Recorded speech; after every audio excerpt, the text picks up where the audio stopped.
Hello, welcome to Mythos History. I am your narrator. Humanity is a force in the universe. Imagine, however, humanity was in its last days and didn't know. It has happened at least once, in a universe a bit ahead of ours, but very familiar.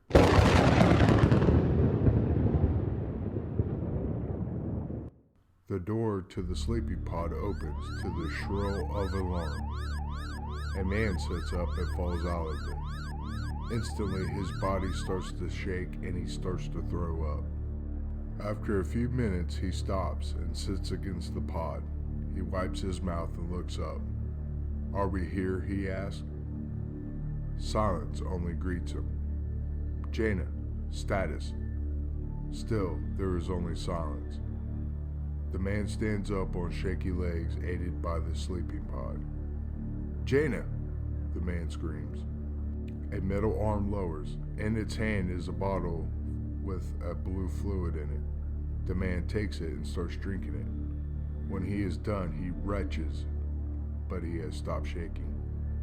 "Jaina, Mission Specialist Jimmy Starling is awake. Report status." Silence still is the only thing that greets him. Jimmy starts peeling off the white ooze on his body. When that is done, he gets dressed in the jumpsuit next to the pod. It was clean thanks to it being in a plastic bag, which saved it from dust and time. Jimmy looks around and sees all the pods were covered in a large amount of dust. "What the hell?" Jimmy whispers. The ship had robots to maintain it while the crew was sleeping during the journey. Jimmy starts walking but stumbles. His legs were as strong as a newborn's. He knew the more he walked, the stronger his legs would become. Jimmy steadies himself and continues walking, more slowly this time. Jimmy is headed in a particular direction. To his dismay, this destination was 3 floors down.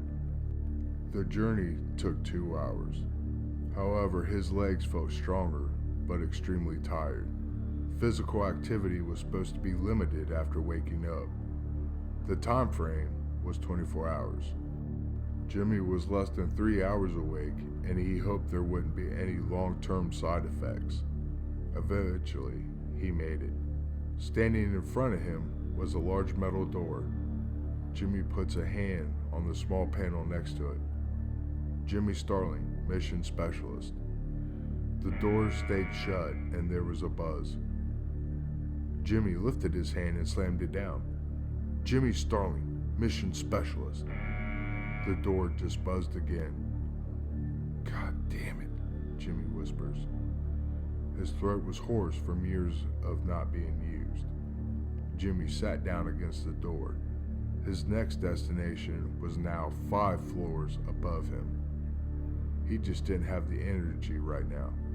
His eyes slowly closed and he fell asleep. Minutes, possibly hours later, he woke up. It was the strong urge to pee is what woke him up. He stood up and used the bathroom in the corner. When that was done, he started walking back. This time it only took him an hour and a half to get back to where he started. He walked into the pod room. At first, he didn't notice all the red lights flashing when he woke up, but now he did. He walked to the nearest pod. He looked at the panel next to the pod, flashing red. Marion Walsh, biological specialist, deceased. Jimmy put his hand on the pod. He looked down and looked through the clear hatch. "That can't be," he simply said. Jimmy looked around. Every light meant every pod of the officers contained a dead crew member. All except one. It was tucked in the corner deep in the shadows. Jimmy walked over. He already knew whose pod this was. It was for the second security mission specialist. His name was Forrest Campbell. As Jimmy got near, he could see the lid was cracked open and inside of the pod had dust in it. The jumpsuit for Forrest was also gone. "Forrest," Jimmy simply said. He started upstairs with renewed vigor. 2 floors up was the bridge. Jimmy went and sat in the captain's seat, a seat he never thought he would ever sit in. He looked up and said, "Jana?" There was a buzzing sound, and then something occurred to Jimmy. "Jana, can you hear me?" Buzz twice for yes. There came 2 buzzes, and Jimmy sighed with relief. "Good. Jana, bring up status report." Instead of getting a verbal report, a holographic screen lowered down, and the words started scrolling up. "Report. The SS Pandora encountered a highly volatile gas cloud containing much rock debris. The Pandora was struck as well as being affected by the gas cloud. Elements of the cloud unknown. Report. Days after being struck, the Pandora started being affected by system failures. Life support was unaffected, but the sleep pods experienced failure." "When did this happen after launch?" Jimmy asked. The words 5 years scrolled up, and Jimmy shifted in his seat. "How long has the mission been so far?" The words scrolled up the screen. 15 years. Destination is estimated to be 7 months away, per parameters." Jimmy leaned back. This made sense. The mission was when they were this far out, they would be awakened, so they would have time to build strength and start preparing for experiments to be conducted when they arrived. "What happened to Security Mission Specialist Forrest Campbell?" More words scrolled up. "Pod malfunction after gas cloud impact. Has he been awake and alone for 10 years? Affirmative. Is he still alive? Where is he? Unknown. Sensors damaged, except here in the cargo bay.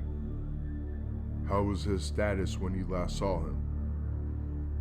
Specialist Forrest Campbell seemed unwell. When was this? 5 years prior." Jimmy sat back and closed his eyes. Jesus Christ. There was a buzz and Jimmy opened his eyes. The screen scrolled up more words. "Sleep pod malfunction, level catastrophic. 2,322 deceased. Long-range communication destroyed.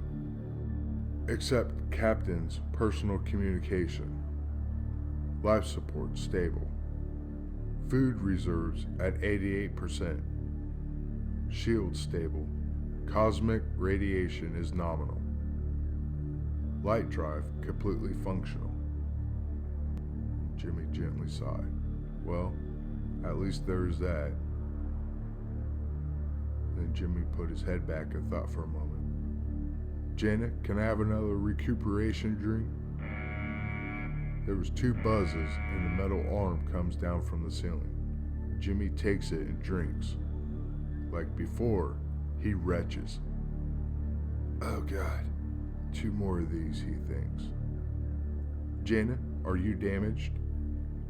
Words scroll up the holographic screen. "Eternal sensors damaged except for the 2 areas mentioned. Verbal communication is damaged beyond repair. All other functions operational." "Well, that's not all bad news." There came 2 buzzes. Jimmy smiles. "Jana, I'm going to my quarters. I will see you in the morning." The words "Good night, Specialist Jimmy Starling" rolled up. "Jimmy will be fine. We are far outside operating procedures." "Good night, Jimmy," the words scrolled up. "Good night, Jana." Despite being asleep for 15 years, Jimmy was exhausted and fell asleep the second his head hit the pillow. He woke up the next day, and within minutes a metal arm swung down with a recuperation drink. Jimmy downed it and gagged. He got dressed and headed towards the bridge. There, Jimmy brought up the holographic screen again. Jaina, has Forrest Campbell been spotted yet? A single buzz sounded. Is the ship-wide intercom functional? 2 buzzes now sounded. Jimmy pressed the button near the chair. Forrest, this is Jimmy Starling. I am awake and need your help. The ship has been damaged and we need to fix it. Jimmy waited for a few minutes and hit the intercom button again. Forrest, answer me. I know you've been awake for a while and maybe a little skittish communicating with someone else. At the moment, little is fine, but together we can make things better. Come to the bridge immediately and we will sort this out. Jimmy took his hand off the intercom button and waited. A half hour passed and Forrest didn't show up. Jaina, show me the last location of Forrest Campbell.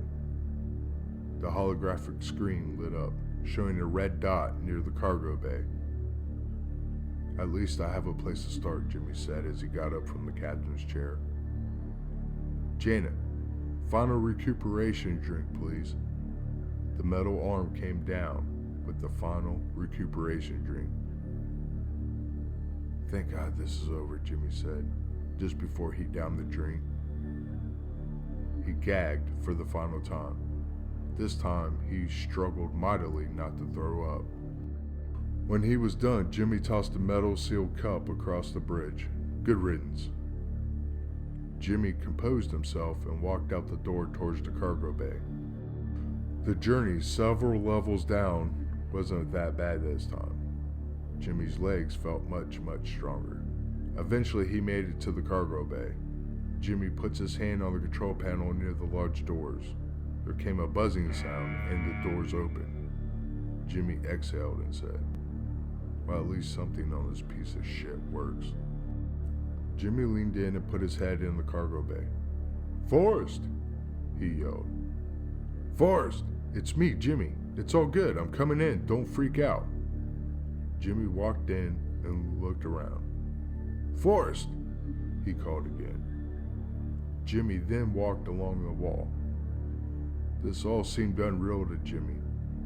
It seemed to him just yesterday when him and Forrest were inspecting the cargo just after it was loaded. He turned the corner and arrived at a dead end. Damn it, whispered Jimmy. Suddenly he heard several buzzes in a row. These seemed louder than before. Jaina? Asked Jimmy. It was out of character for Jaina to do this. It occurred to him that Jaina was warning him the best she could. Jimmy turned around and barely blocked the metal pipe swinging towards him. Get off my ship, screamed the bearded and disheveled man. Forrest, it's me, Jimmy. Liar. Everyone is dead. You're an imposter.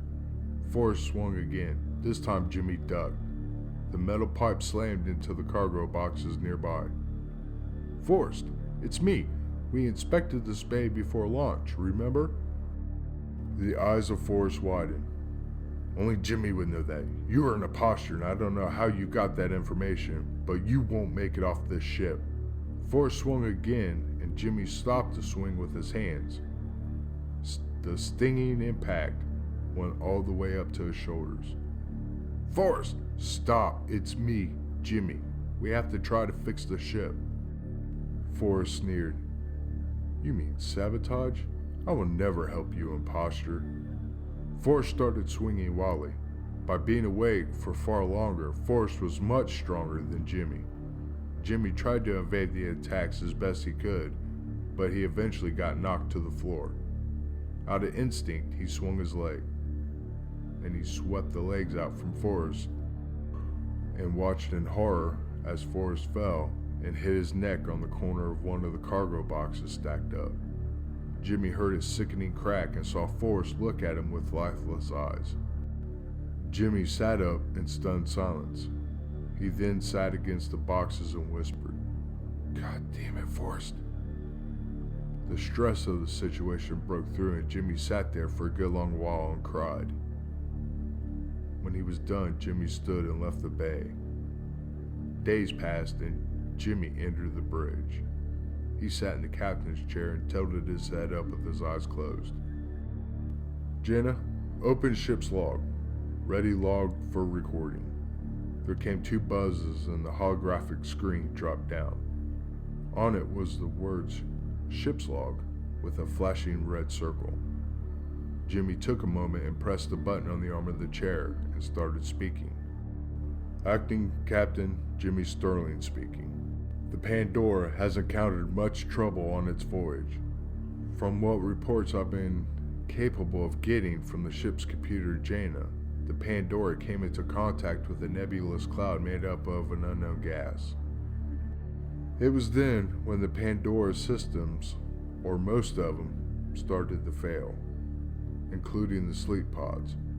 All crew members except for me and Forrest Campbell. Jimmy took a pause and spoke again. Security Specialist Forrest Campbell's pod opened and awakened him instantly after the encounter with the mysterious cloud. This happened 10 years ago from the time of the slog. Jesus, I can't imagine what he went through. 10 years of being alone, believing all members of the ship were dead, unable to communicate with Jaina and gain information on what has happened to the ship and Earth, partially from the damage he took, and I believe his lack of security clearance. Jimmy chuckled. My friend and co-worker was undone by bureaucracy. I looked for Specialist Forrest Campbell soon after waking up. The years of solitude had warped his mind. He believed I was some sort of imposter that had taken the appearance of his friend and boss. It was then when he attacked me. During the fight, Forrest Campbell died in an accident. I'm fully prepared to face NASA court and present my case. I hope they will agree with me and find his death accidental. Speaking of which, in accordance with Order 5567, I am preparing to start disposing of the deceased crew. First, I will, as acting captain, write the correspondence to the loved ones of the deceased explaining what has happened and to provide my condolences on behalf of the United States, the Earth overall, and NASA. A monumental effort I never thought I would ever undertake. Always wanted to be captain, but I never thought it would be like this. I will try to use the captain's comm to communicate with Earth. I will send this through his channel to see if it will work. If it works, I will personally make contact for further mission orders.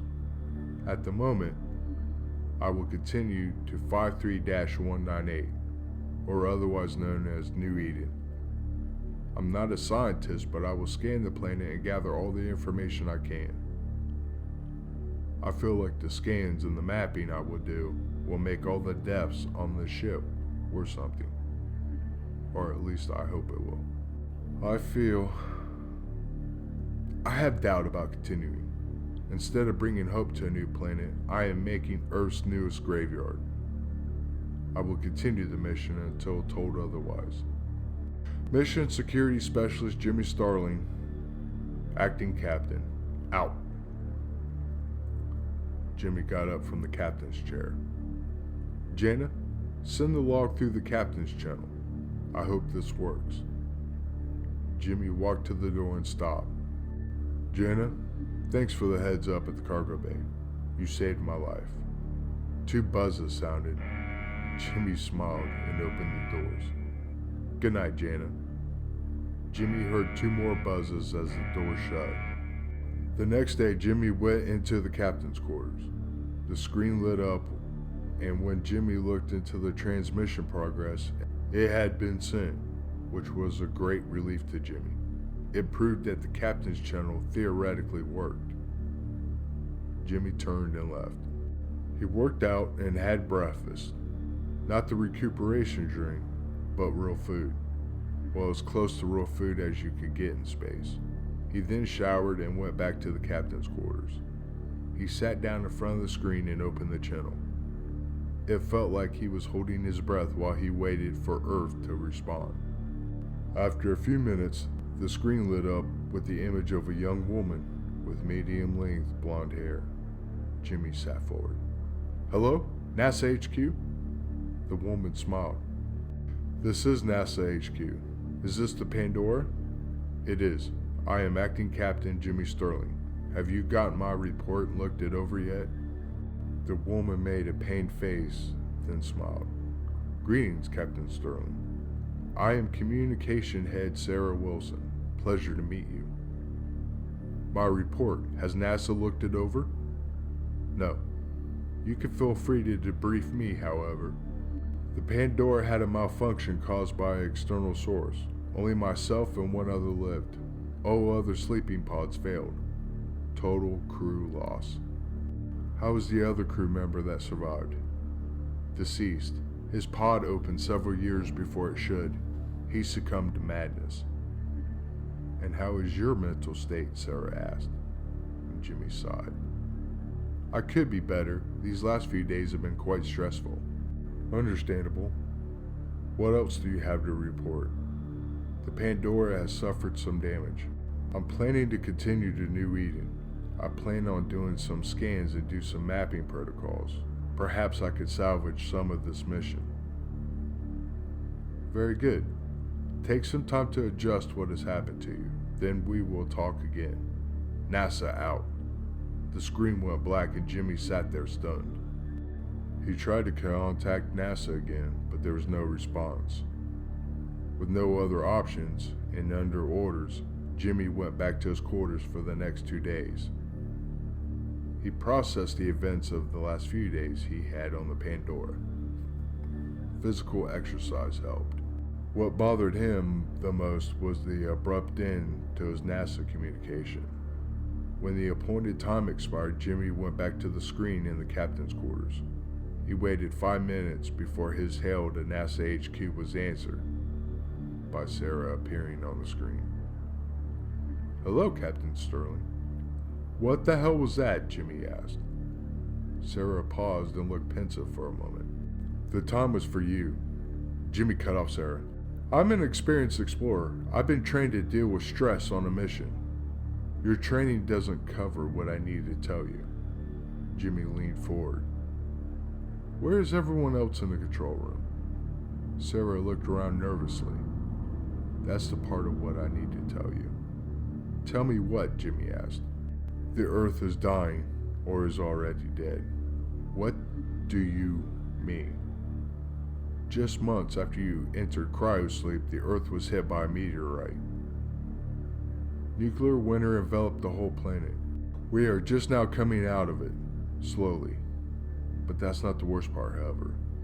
It is unclear if the meteorite was responsible, or if prior global warming may have unleashed something by melting the ice caps.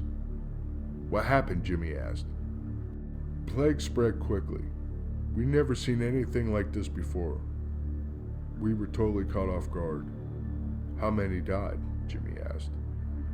From our estimations, 90 to 95% of mankind has died from either nuclear winter or sickness. When NASA shut its doors for safety reasons, I was a new intern. Now I'm one of the 40 people left, hence why you were talking to me. I don't believe it, Jimmy stammered. It's true.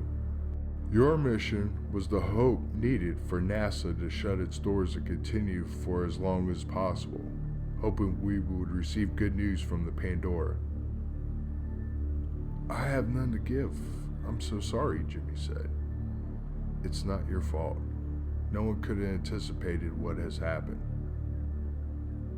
So you've had to listen to a message. How should I proceed? Well, as acting head of NASA, I'm telling you, acting captain, that you should keep going. Do humanity's last meaningful act.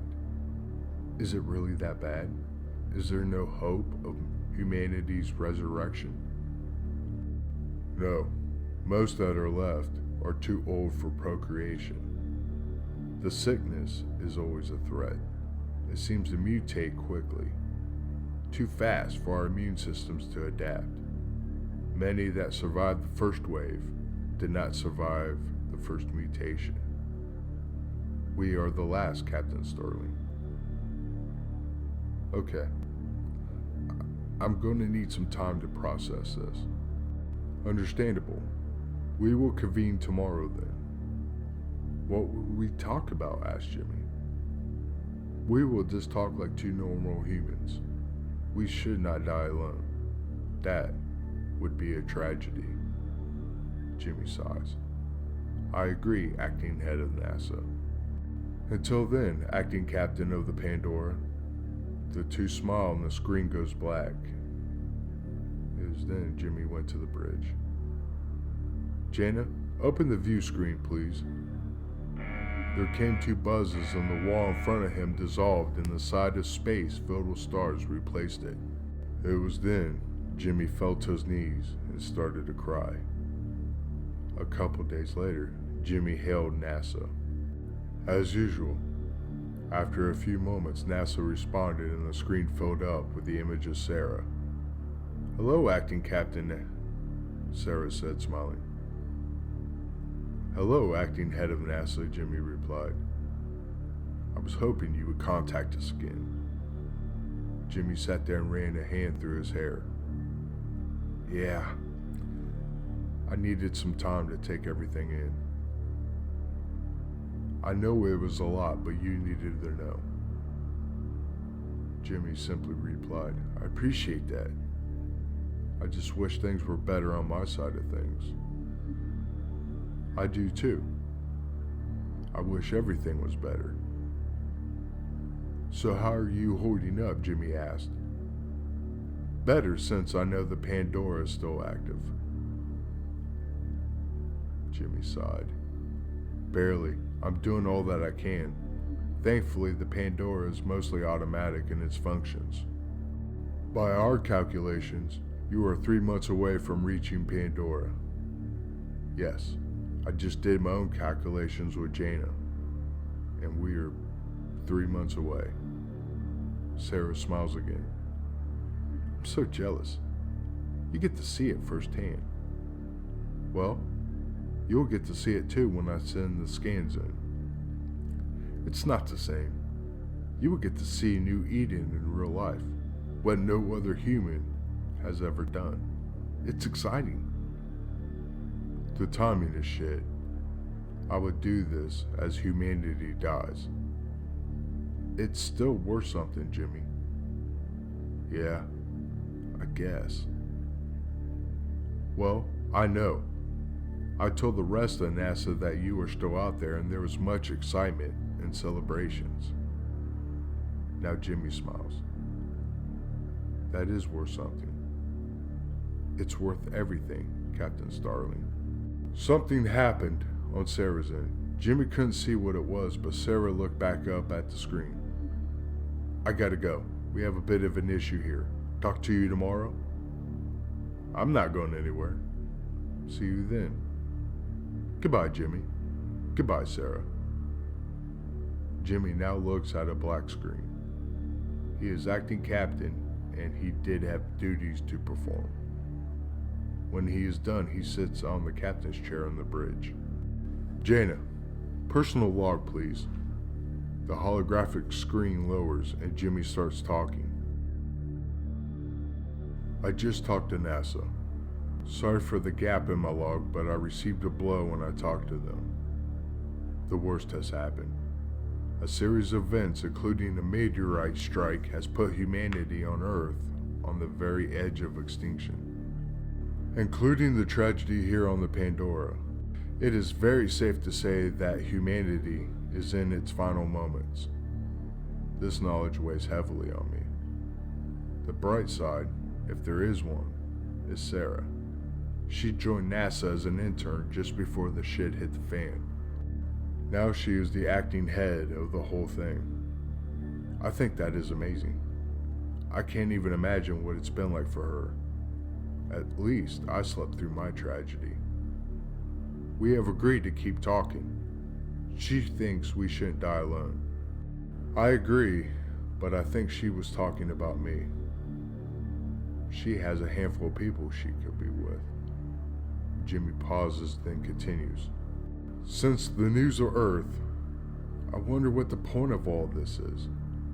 I could at least die looking on my home planet instead of an alien world so many light years away from my home.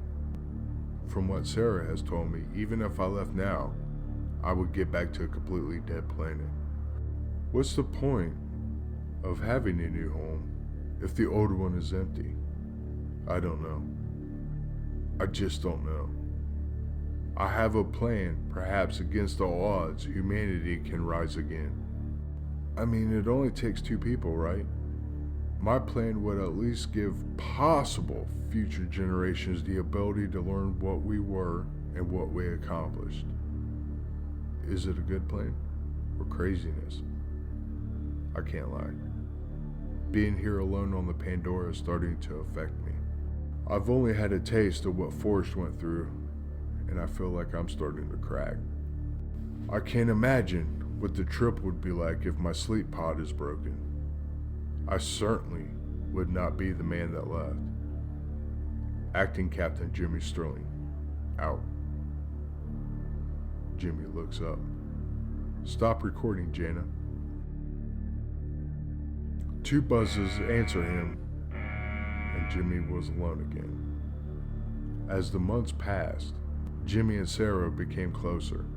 They learned about each other and their lives. Talking to Sarah became Jimmy's highlight of the day. When he wasn't talking to Sarah, Jimmy worked on the Pandora, aided by Jana. He was able to fix some of the maintenance robots. After that was done, he gave them instructions to start fixing the other maintenance robots on the ship. The sleeping pod was another matter. From his investigation, Jimmy discovered his pod was in the process of failing. It was sheer dumb luck that he arrived at the time he was supposed to be awakened. If the mission was any longer, he would have died too. The thought of being awake on the 15-year journey back to his dead planet haunted Jimmy. He decided not to tell Sarah when he talked to her that day. She had her own problems to deal with, and he didn't want to add to her weight. How does it feel? You're just a week away from seeing New Eden with your own eyes, Sarah asked. Kinda excited, but it's tempered by what's happened, Jimmy answered. I understand, Jimmy. I have to go soon. We had a breach a while back. A lone survivor broke into NASA HQ.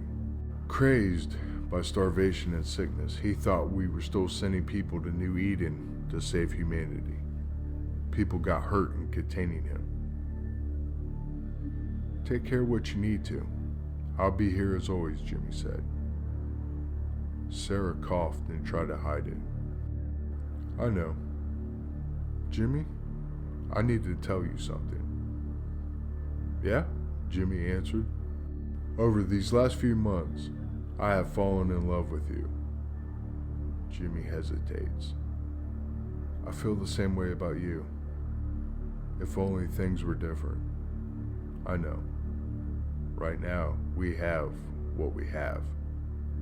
Then I guess this is the best we will ever have. Sarah smiled. All things considering, that's enough. Talking to you during all this has been a saving grace to me. Talking to you is the highlight of my solitary life, Jimmy answers. Sarah moves from the visual field of the screen, but Jimmy still hears her cough lightly. Are you okay? Jimmy asks when she returns. I'm fine. Thank you for asking. I'm afraid our time is up. I have to go. I will always be here for you. That means more to me than you could ever know, Jimmy. Now Jimmy smiled. I know I didn't say it before, but I'll say it now. I love you too, Sarah. Sarah beamed like a schoolgirl. Again, I love you, Jimmy. The screen went black, but this time Jimmy walked lighter, and he felt a happiness he hadn't felt in a long, long time. The next day, Jimmy hailed NASA. He got no response. Panicked and confused, he went about his day like he was sleepwalking. Day after day, he hailed NASA and got no response. On day 6, he left a message. Damn it, Sarah. Why aren't you answering? I miss you. Hail the Pandora as soon as you get this. Jimmy then went to sleep. He awoke to Jaina buzzing him. He walked to the bridge. Are we here? Jaina answered him with 2 buzzes. Okay. Let my eyes see what no other human ever will. View screen, please. The wall in front of him dissolved and the sight of a new planet greeted him. New Eden looked similar to Earth. Large blue oceans with land masses covered the whole planet. Like Earth, there was 2 polar caps. Unlike Earth, they were pristine. Jimmy took a sharp intake of breath. It's beautiful beyond what we thought it would be, he whispered. He stood there and marveled at New Eden as a couple tears rolled down his face. Jaina, start the scans and mapping protocols. Send a snapshot to the captain's quarters terminal. Jimmy ran to the captain's quarters. He kneeled in front of the screen on the wall. He hailed NASA in his excitement. He didn't wait for the response. Sarah! Sarah!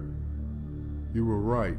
New Eden is beautiful. It's everything you wanted to be. Sarah! The screen lit up. Sarah! Jimmy screamed. Sarah looked different. She was pale and her eyes were extremely red. There was a sore on the side of her neck. She started to speak and Jimmy could only listen. Jimmy, don't talk. This is a recording. I wanted to leave you a message while I could. The breach of security I told you about? Not only was that man delusional, he was sick. The virus had mutated again. He died just after we last talked, and now almost everybody else here is sick, including me. With what little time I have left, I just wanted to tell you how much I love you. I wish we could have met in person. I wanted to desperately see New Eden and share it with you. If things were different, we would have made a hell of a team. Sarah coughs and blood comes out of her mouth. Oh, Sarah, Jimmy whispers. Sarah continues talking. Maybe in the next life we can meet. Until then, I will wait for you. Sarah puts her hand on the screen. Jimmy does the same on his end. I love you, Captain Sterling. NASA Commander Sarah Wilson. Out. The screen goes black. Jimmy stays there in shock. Eventually he stands up and goes to the bridge. In a low voice he asks, Are the scans and mapping done, Jaina? Jaina answers with 2 buzzes. Good. As captain of the Pandora, I'm ordering you to return to Earth. Land just outside of NASA HQ in Houston. Then I want you to sleep until other humans approach you. I will leave it to your discretion if you will defend yourself or give them all your information. Just make sure they are worthy of receiving this information. And while you're there, I want you to do everything to conserve your power and this last as long as possible. Understand? Jaina answers with 2 buzzes.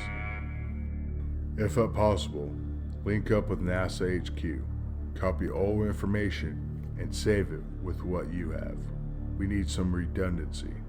Understand? 2 more buzzes come. Your journey to Earth starts on my orders. Jimmy leaves the bridge. Nothing really mattered anymore except the one last thing he needed to do. First he went to the armory. He grabbed 1 spacesuit and then locked it up. Then he went to the cargo bay and put on the suit built for exploring foreign terrains. The large zipper on the back was zipped up by a metal arm hanging from the ceiling. Thank you, Jaina. Jimmy smiled as 2 buzzes sounded. The plan was solid. Jimmy knew the Pandora was built to last 10,000 years. The power source alone would last that long. Jaina, the AI, would last a very long time as long as she had the power from the ship. This was a Hail Mary move.